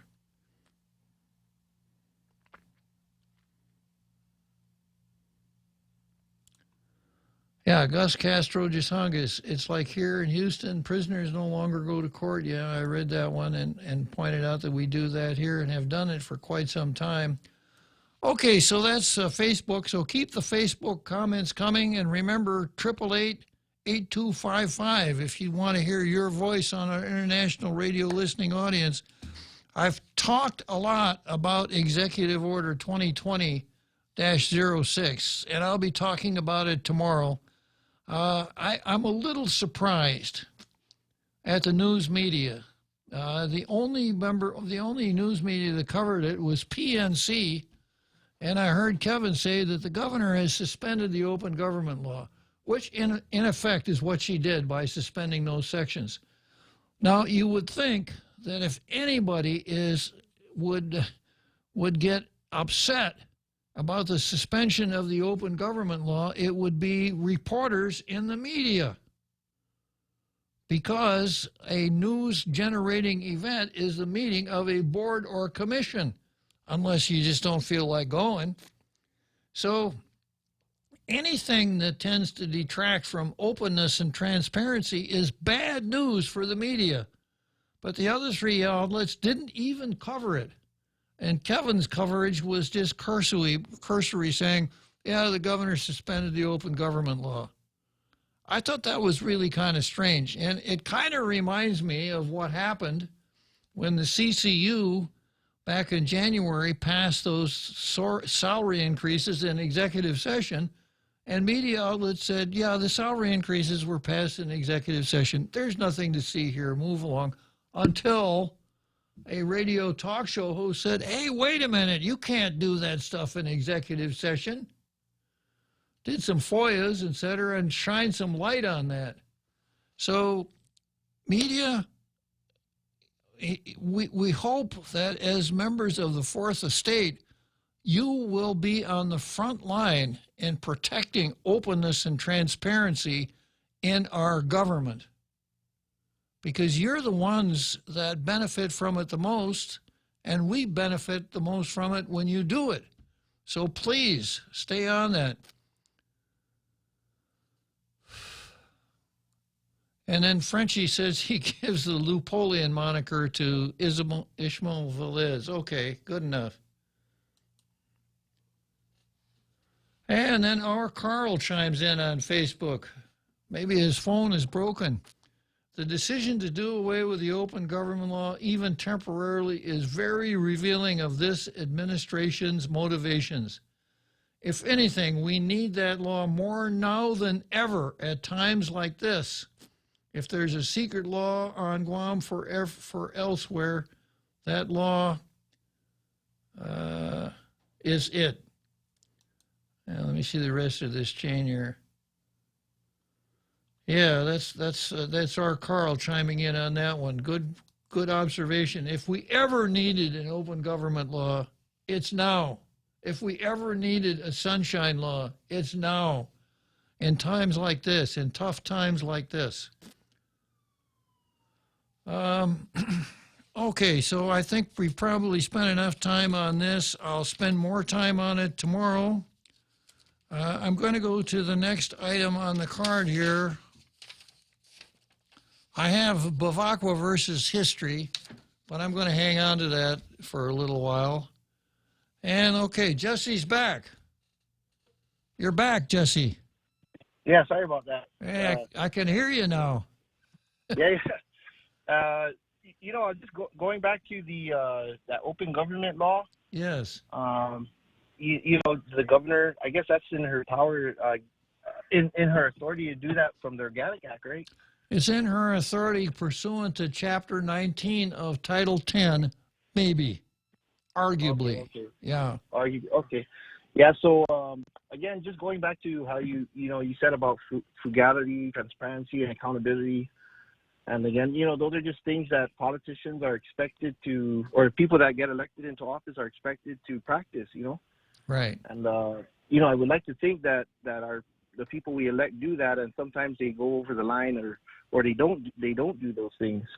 But as far as our national government's concerned, and the stuff they don't share with us, or the decisions they make, like the military buildup, compact impact, things like that, where the local government doesn't really have a say. In that case, it's almost weird that Guam has an open government law, but we don't have anything like that with our national government, where we can't step in or they can't tell us everything that might affect the way we live on islanders, Well, I hear what you're saying, and I know the point you're trying to make, Jesse, but you're kind of bending your tool there a little bit, because as far as the national government is concerned, there is a Freedom of Information Act, and right. And elements of the national government, boards, commissions, and the Congress must meet in public. They can't meet in privates, just like here. But what about the like the military buildup, where the decision to move the Japanese, I don't think there was anyone from our governor or anybody that was included in those negotiations, right? Okay, are you talking about the relocation of the Japanese? Yeah, the relocation in World War II. Now, what is your question again? No, not World War II. Just the Marine base. The relocation of the 8,000 Marines and also the combat impact negotiations. All right, let's just stop and talk about relocation of Marines from Japan to Guam. And what's your question now? Basically, why isn't I don't know how to say is GovGuam involved in those type of things, or as far as the open government is concerned, open government law? No, but when a military base starts in one of the 50 states, it's the same thing, that when it comes to, where's my copy of the Constitution here? Article 1, Section 8 of the U.S. Constitution, Congress shall have the power to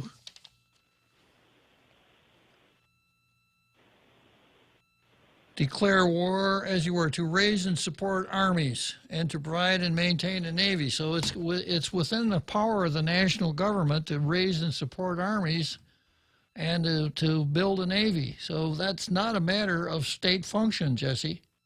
And if it's not a matter of state function, then of course it doesn't befall a territory. Right, but you know how that would affect our lives, or the way we would live our life on Guam, you know what I mean? And how do you say this? The decision making, and you get what I'm trying to say? I don't know if I'm... Yeah, I know exactly what you're trying to say, and I find, and I detect you saying it all the time, and it's what I label grievance politics. That you have a grievance because you want a separate Guam. You want Guam to separate from the United States so it absolutely is complete authority about what happens on Guam. And if Guam is... Well, not necessarily. I would just hope that they would have something like that already where they can, there would be a conversation, like, hey, we don't think this is a good idea because the people on Guam feel that, whatever the concerns are, and the military they decided anyways without the input of the people of Guam, and even something similar to the compact impact bill. You get what I'm trying to say?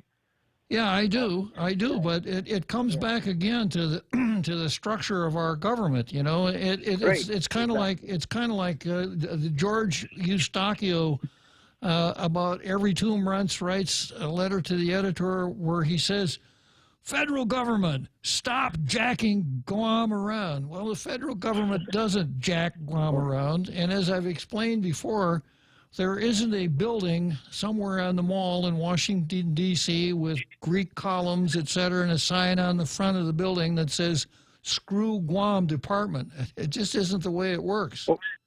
Yeah, well, again, this goes back to my whole issue of my issue of having a national government, and the Congress having all the power or having all the authority to make decisions, and basically they just let GovGuam kind of be like, okay, man, we can't govern you guys because we're doing other things, so we're just gonna kind of let you guys do it for us, but we still have sole authority over your island. And to me, I just think that's why I just think this local government is just just kind of weird. It's like we're clashing with the national government, and when it suits us, Jesse, we are clashing with the national government. How are we doing that? In stuff like the compact impact. Okay, now tell me about the clash. Tell me about the clash. Where does the clash? Well, the clash is like the amount of money that we. No, the clash. Who are the parties to this clash? Is it the governor? Yeah, the governor and maybe the Congress and the Senate and the president. Okay, so the governor participated in this clash by doing what? Just by not getting what they feel is needed for the island. You know what I mean? Or that's not a clash, Jesse. You use the word this clash between the Guam and the national government. Who's doing the clashing? Well, the governor is just like other states. They're fighting over what should be given as far as the amount of reimbursements, to the local government. Fighting? Yeah, fighting, or fighting. Well, not fighting. Jesse, I don't know. we look for a certain degree of. I don't know what's the word to use for. Okay, they're disagreeing then on the amount of I'll suggest a word to you, Jesse, that you might incorporate into your rap. Okay, are you ready? Bitching. Okay, I didn't know you could say it on the radio, but yeah. Okay. Well, I just said it. Yeah. Real Joe Cruz? Yeah.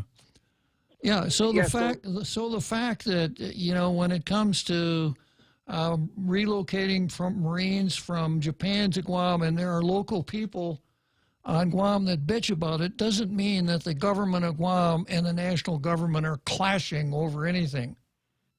Mm-hmm. Well, they're just meeting and they're not getting along. So I don't think they're meshing. It's definitely not meshing. So it's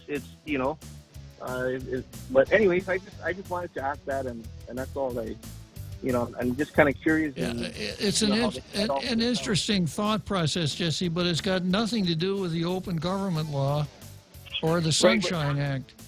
I gotta go, Jesse. I got a break coming up. Okay. The Extra Point with Jerry Roberts of Guam Training. Hi, I'm Jerry Roberts, and every day on The Ray Gibson Show, I get to comment on the incredibly diverse, fun, challenging, sometimes frustrating, often exciting, but always interesting world of work. I hope you'll be there with us. You can find daily transcripts of The Extra Point at guamtraining.com. Tune in every weekday morning at 7:20 for The Extra Point with Jerry Roberts, brought to you by Guahan Insurance Services and First Hawaiian Bank on 93.3 The Point. GRMC's cardiology department treats most complex heart problems. In our catheterization lab, cardiologists use imaging equipment to treat clogged arteries that can cause heart attacks or heart failure. We perform balloon angioplasty, stenting, and other life-saving cardiac procedures. If you suffer from a heart condition, have your provider refer you to GRMC's cardiology clinic at 645-5500. GRMC, where patients are partners. Tall Tales with Bob Klitzkie is brought to you by Mezcla. Both Mezcla Dos locations will be open for takeout service only. They're also doing curbside service from 11 a.m. to 9 p.m. daily. So give them a call at the upper Mezcla Dos, 646-6295, or the lower Mezcla Dos, 647-6296, and get your burger fix.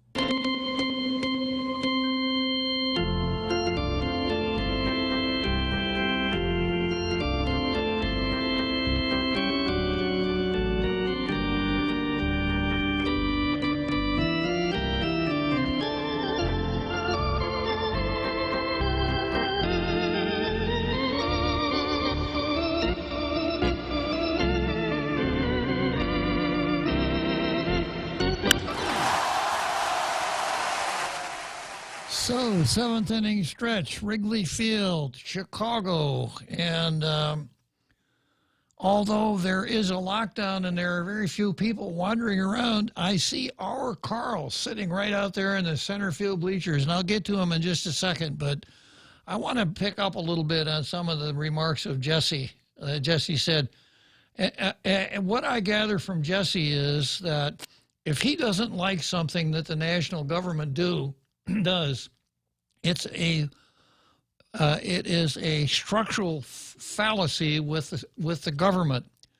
But with respect to the Marines locating to Guam, I remember going down and testifying on Michael San Nicolas's resolution that was 100% in favor of that of the Marines transferring here. And as I recall, that resolution passed unanimously. And I've heard Governor Lulian Guerrero use the B word when she describes the military relocation. I'm in favor of the military relocation, but blah, blah, blah. So I don't think that any local officials are dead set against the Marine relocation. And once again, when it comes to the creation of military bases, the transfer of troops, etc., it's a national government function. It's not a state government function. And you've heard me rant and rave many times about how we used to have a federal government in this country. We don't anymore. We have a national government where the government in Washington has tried to assume as much power as it could and treat the 50 states as mere administrative districts. Yeah, that's a fair criticism. But when you live in a large country, a country of 330 million, you'll have the ability to do certain things. You can express your opinion freely. You can assemble. You can vote, etc. But you don't have the right to veto the things that the national government does that you don't like, whether it's compact impact or relocation of the Marines or whatever. Okay, let's see what R. Carl is up to at this time. Good afternoon, R. Carl. Hey, good afternoon, Bob. I was listening to your conversation with Jesse. It's very interesting.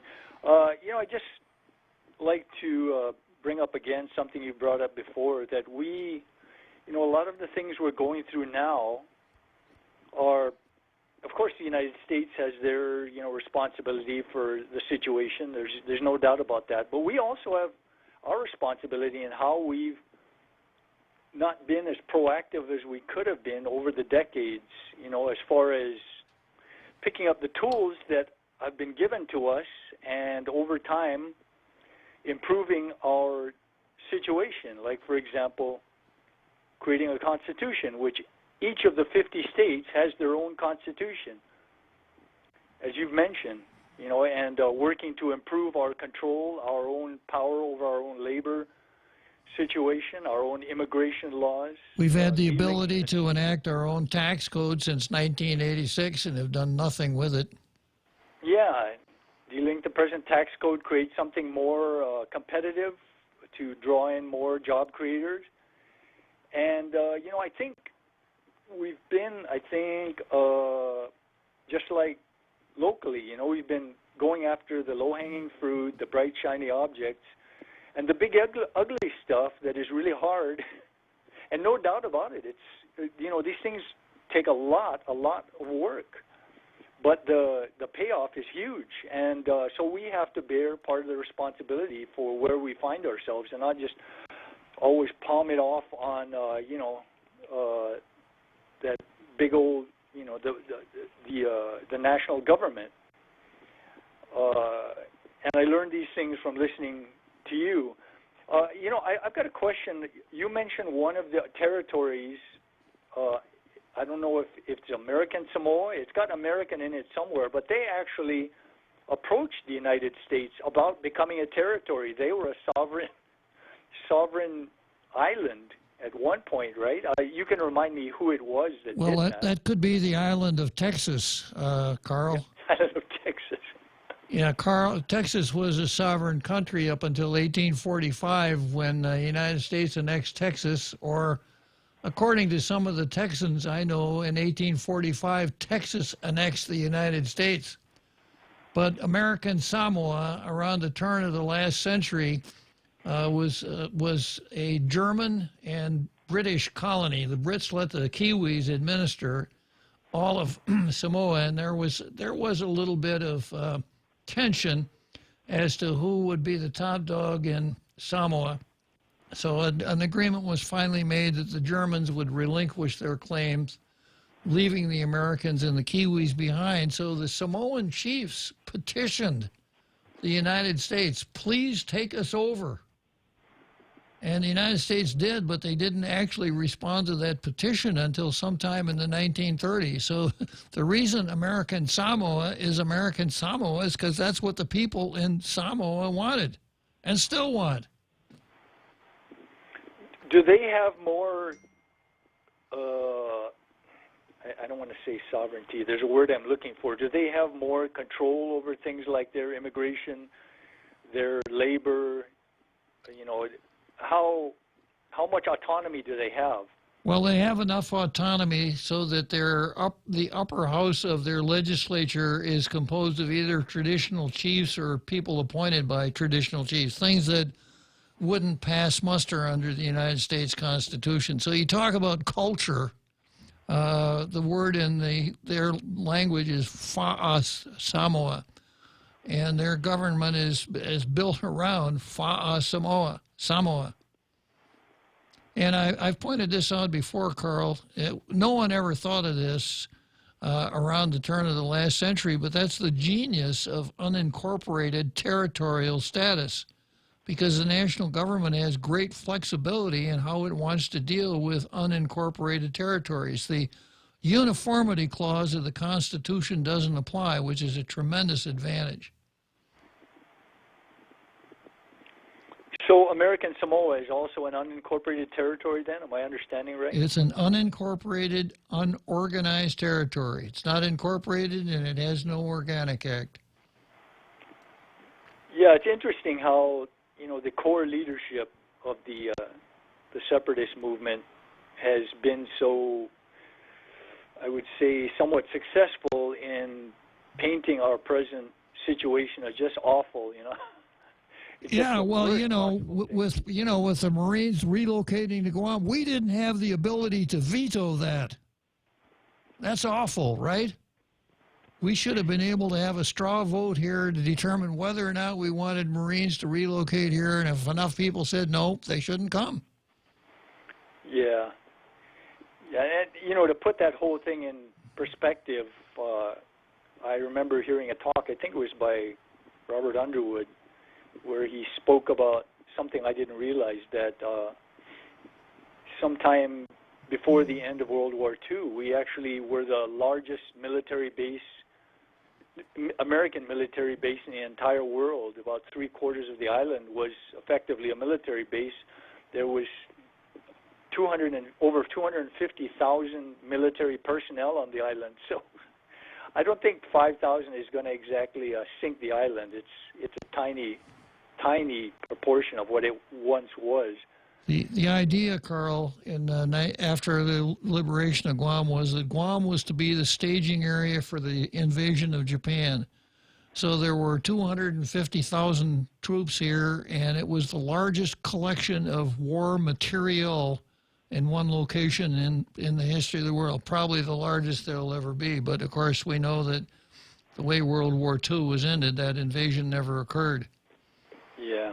And I think initially the number that were coming over was supposed to be 8,000 when the location was at Pagat, and then because of public feedback, they downsized that to 5,000, and then they downsized the footprint of the firing range, and they moved it on base. So they've been pretty flexible. But of course, it's never going to be enough, no matter how much they give in. There's always going to be something else that is wrong.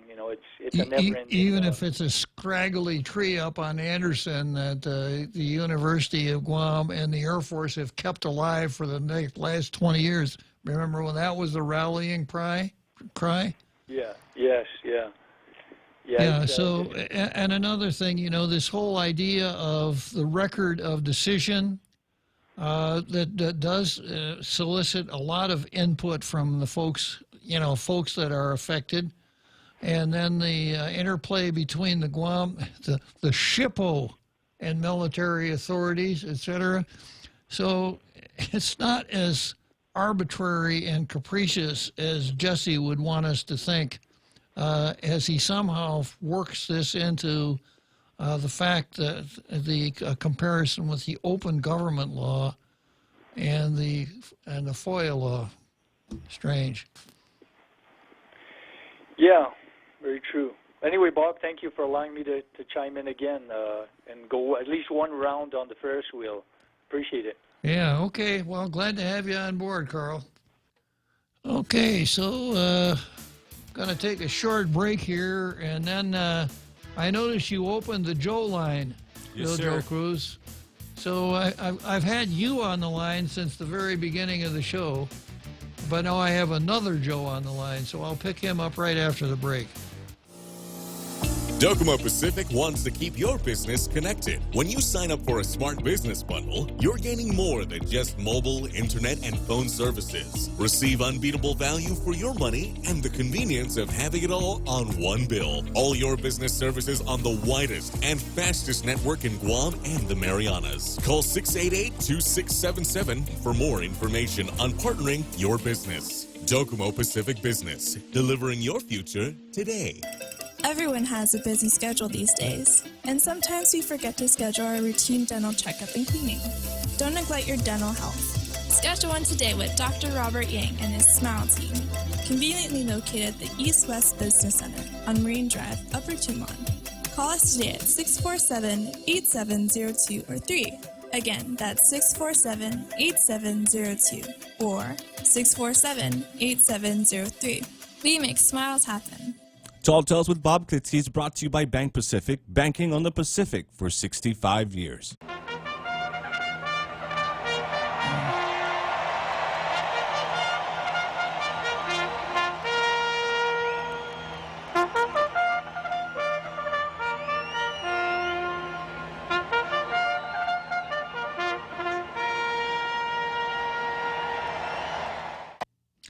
So here we are in the home stretch, Churchill Downs, Louisville, Kentucky. And before I pick up another Joe, I see a couple of comments on Facebook that I want to address. I've got one here from Gus Gisongas. America and Samoa has little to no control, nor do they get as much federal funding. Guam is the only territory that is different from all other territories. Robert Underwood said it in his Puerto Rico talk. Well, I'm going to have to disagree with Robert Underwood, because Guam and the Virgin Islands, or American Virgin Islands, are very similar. Puerto Rico is different. It has a different tax structure than Guam and the Virgin Islands. And then, of course, the Commonwealth of Northern Marianas is much different from the other American territories, with its special laws about land tenure and its special provision for its upper house of the legislature, which does not comply with the one man, one vote rule. So they're all a little bit different, including Samoa, which, because of its peculiar status, is able to do things that don't ordinarily fit into the American system with respect to Samoan traditions. And then let's see, somebody else said, Richard V. Leon, Islanders were American citizenship fast-tracked without real understanding. Now, I don't know if he means that with respect to American Samoa. I hope not, because people born in American Samoa are not American citizens by birth, like people born in Guam, Puerto Rico, the United States Virgin Islands, and the Commonwealth of the Northern Marianas. So I'm not quite sure I know what he means by saying Islanders were American citizenship fast tracks without real understanding.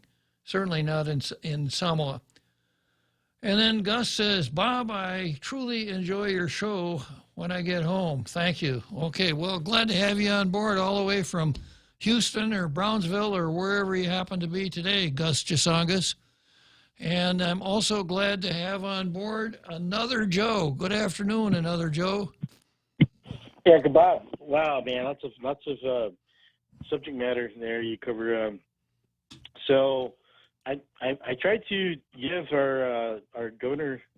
I'm attempting to give her the benefit of the doubt when she's saying, okay, we welcome the Marines, but this, that, and blah, blah, blah. I think she's wary at the news of the reason that they're basically about they're being kicked out of Okinawa. I mean, they're not being kicked out of Okinawa. You know, I have to put up with this every day. They're not being kicked out of Okinawa. But go on. I apologize. Then, what is the appropriate way to look at it?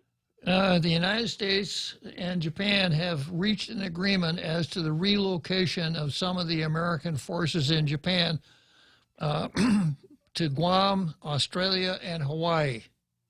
Okay. All right, sure. We can look at it that way. But there's a very complicated view as to why the people rose up and decided that they wanted their national government in Japan to revisit their agreements, whatever. I've been through this before, Joe, and this is not a Japan issue. It's an Okinawa issue, because most of American troops in Japan are on Okinawa, not in the rest of Japan. So the Okinawans are saying, if we're going to have all these Americans here, the rest of Japan has to share the burden. And then there's another dimension here, and that is that Okinawa was not part of the country of Japan until 1870. And That's true, yeah. And Japanese don't recognize Okinawans as, quote, Japanese. So there's a racial dimension there. So there's a lot of friction between the national government of Japan and the Okinawa provincial government, not to mention the fact that there's a very active communist party in Okinawa that started out during the time of the American occupation, which ended in 1972, and the Communist Party of Japan, guess what? They don't want any American military in Japan, and they're the ones that are beating the drum as loud, or maybe louder than anybody else. But it sounds like to me we should keep some Americans there in that case, Uncle Bob, because just as a reminder that the threat of communist takeover was the whole point to the Cold War. But having said that, we have to admit there were tensions between the local Okinawans and the young, just out of high school Marines, as to what was going on. And of course, their first priority was to protect American soldiers. Describe that tension for me. What the news media liked to capitalize on were the sexual assault cases, and then of course like the sexual assault case that happened in 1996, and everyone talks about it like it was yesterday. Few and far between. Yeah, and any time you have a large number of military folks in town, there's always the townies and the soldiers. I don't care where you are, if it's Oceanside or Columbus, Georgia, or wherever, there's always some of that. Not too long ago, we saw a group of people from an aircraft carrier get in a brawl down in Tumon. Remember that? Yeah. Yeah. So those things happen, but you have to have a grain of salt handy when you read some of this stuff that comes out of Okinawa and out of some of the folks on Guam, the separatists here on the island, who would tell you, the Marines got kicked out of Okinawa. Even the Japanese don't want them, but now they're gonna dump them on us. Well, just not so, Joe. Be a little discerning. Yeah, that's good. This is part of the discovery and learning process that we should all keep in mind, because I don't know if they would call it part of the I'm starting to stutter here. I don't know why I'm stuttering here. The process of making everything good. Or diplomatic, so to speak. I think it's workable. Kebab, I just wanted to, emphasize that, we're an American jurisdiction. And these young men, they will be expected to behave like anywhere within American, for the most part, within American jurisdictions. I don't have as much fear as for these young men arriving. I think there's going to be an appropriate approach, a way to deal with it. Kind of like we were having to deal with these young men going around with machetes. Not quite that bad, I think. Anyhow, Joe. Thanks for your time, I appreciate it. Thanks for calling in. Okay, so we're at the end of another exciting, elucidating, educational episode of Tall Tales. The real Joe Cruz and I, the Joe line, the Jimmy line, the hotline will be back tomorrow.